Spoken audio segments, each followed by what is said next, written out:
Bonjour Laurence, je suis Bonjour contente de te voir. Julie, moi aussi. Merci de venir. Mon nom c'est Julie Bélan et j'anime ces petits YouTube-là vraiment pour ouvrir savais-tu que... Et là, j'ai un thème qui est arrivé dans Access Consciousness. On a parlé de dissonance cognitive. Et là, maintenant, on dit que la dissonance cognitive, on est câblé à la dure avec la dissonance cognitive.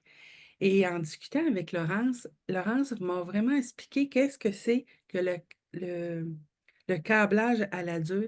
Et j'aimerais ça que tu l'expliques à ta façon qui, pour moi, est très visuelle et très compréhensive. Merci. Merci de me poser cette question déjà.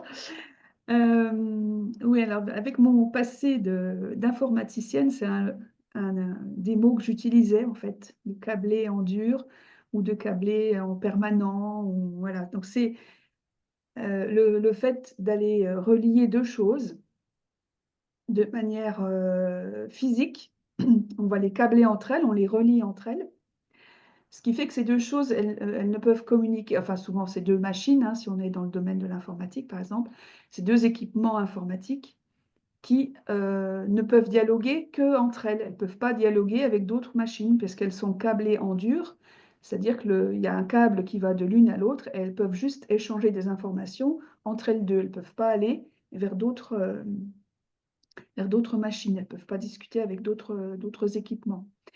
Et donc, quand on a ce câblage en dur, eh ben, ça limite, puisque ben, on n'a qu'une façon, on n'a qu'un endroit vers lequel on peut dialoguer, on ne peut pas recevoir d'informations d'autre part. Donc, dans le sens de la conscience, c'est une limitation. Donc, c'est un câblage qu'on peut dire en dur, à la dure, permanent, c'est-à-dire qu'il est en place. Et puis, voilà, alors souvent, c'est pour répondre à un souci de fiabilité, au sens informatique, je veux dire, de fiabilité, de sécurité, que le dialogue, il va jamais être coupé, puisqu'il y a ce lien en dur physiquement qui est là. Mais Mhm. quand on regarde côté conscience, bah, C'est ça ça. va être limitant, parce qu'il n'y a qu'un chemin possible, quoi.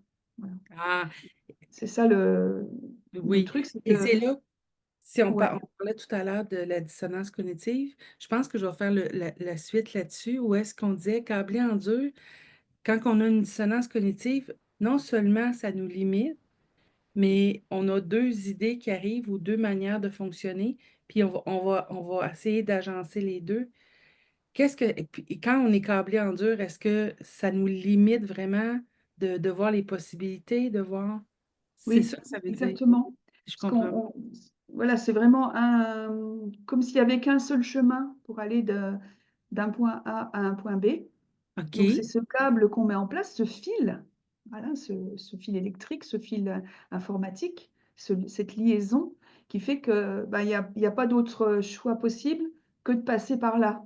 Et donc, quand on est bah, dans la conscience, quand on réfléchit à ce genre de choses, bah, ça va limiter parce qu'il n'y a qu'une possibilité. Donc, on n'a pas toutes les autres possibilités à notre disposition, il n'y a que ça.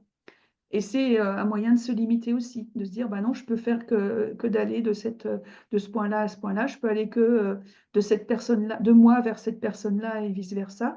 Et je ne peux pas me relier à d'autres personnes, par exemple, si on parle Hmm. d'évolution. Mais dans plein de domaines, voilà, c'est comme ça. Ou dans les façons de faire les choses OK. que, bah, à un moment donné, on a dit c'est comme ça qu'il faut faire, et ben, toute notre vie, on fait de la même façon, sans penser que peut-être il y a d'autres façons de faire qui vont être plus faciles, qui vont être plus modernes aussi, parce qu'il y a aussi, si on revient à l'informatique, à un moment donné, au début, on ne connaissait pas autre chose que de faire des liens entre les machines. Oui. Il n'y avait pas la technologie qu'il y a aujourd'hui, et donc c'était que des liaisons comme ça physiques qui existaient. Et après est venu tout ce qui est réseau et qui permet en étoile d'aller contacter plein d'autres machines. Donc, c'est quelque chose qui est archaïque maintenant d'avoir un seul lien. Et donc, quand on parle d'être câblé en dur ou d'être par rapport à la conscience, bah, c'est-à-dire qu'on a un mode de fonctionnement ou de dire qu'on fait une chose toujours de la même façon. À un moment donné, c'était peut-être ça qu'il fallait faire Oui, à pour que une ça époque, fonctionne oui. bien. OK. Mais après, ça devient, c'est plus, c'est désuet, c'est plus d'actualité. Les choses ont évolué, donc faut aussi évoluer, quoi. Ça veut dire ça aussi, hein. Mmh. Ah! Les questions et se Oui, dire: «Est-ce que je peux changer quelque chose ici?» Plutôt que de faire toujours pareil, ah, il y a oui. ça. Ouais. Mmh. Fait que merci Laurence, parce que ce que tu amènes là, mon Dieu, quand on parle des grands mots comme dissonance cognitive ou câble à la dure, souvent les gens OK, on va le dire, mais c'est quoi qui est derrière? Et c'est pour ça que je tenais à ce que tu l'expliques, parce que pour moi, on comprend très bien ce qui est en train d'arriver. Si on veut plus de conscience, si on veut ouvrir vers le futur à d'autres possibilités, ben c'est sûr que d'enlever ces câblages-là, d'enlever, de aussi clarifier notre dissonance parce que on raisonne avec ça, ça va nous permettre d'accéder encore plus à nous premièrement, mais aussi à ce qu'on veut être, ce qu'on veut créer, puis ce qu'on veut que notre monde soit. Alors, c'est beau. Merci beaucoup, Laurence. Merci à Et toi, Gilles. oui, et je vous invite à un prochain Savais-tu que? Merci. Super.